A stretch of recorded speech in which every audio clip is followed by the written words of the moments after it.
n'est pas le vent d'ouest qui souffle sur la cité du Ponant aujourd'hui, mais des airs de musique bretonne, comme en ce moment celui interprété par le Bagad de Plomodierne. Au total, ils sont 12 bagadous venus de tout le Finistère et du Morbihan. Pour animer les rues du centre-ville, cela représente 300 musiciens, mais aussi une centaine de danseurs. Le 27e printemps des sonneurs permet de valoriser la culture bretonne. C'est un lieu intéressant de jouer comme ça en ville, comme ça, au milieu des voitures, des véhicules, des gens qui passent. Donc c'est un moment intéressant. On n'est pas sur une scène dans un cadre stressant comme l'est un concours. C'est authentique, les gens ils se sont mis à danser. Ça fait partie de la vie des Bretons. La musique bretonne, oui, on adore. Ouais. Et après, la culture, oui, on connaît un peu. La danse, un peu moins.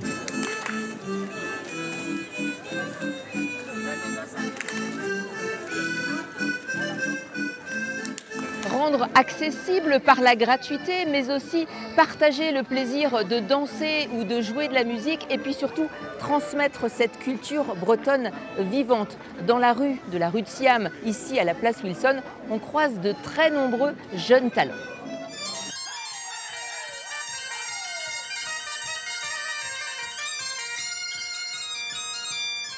J'adore la culture bretonne, particulièrement celle de Plougastel, du coup, vu que c'est notre ville.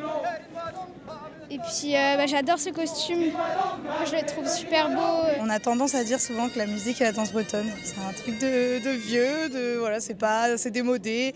Et non, c'est le partage, on partage ça ensemble. Alors là, on voit, c'est intergénérationnel.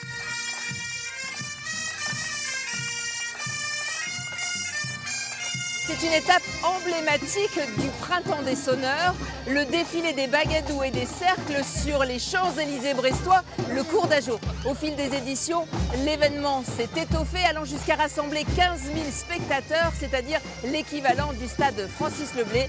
Et tout cela se finira par un fest-noz à Recouvrance.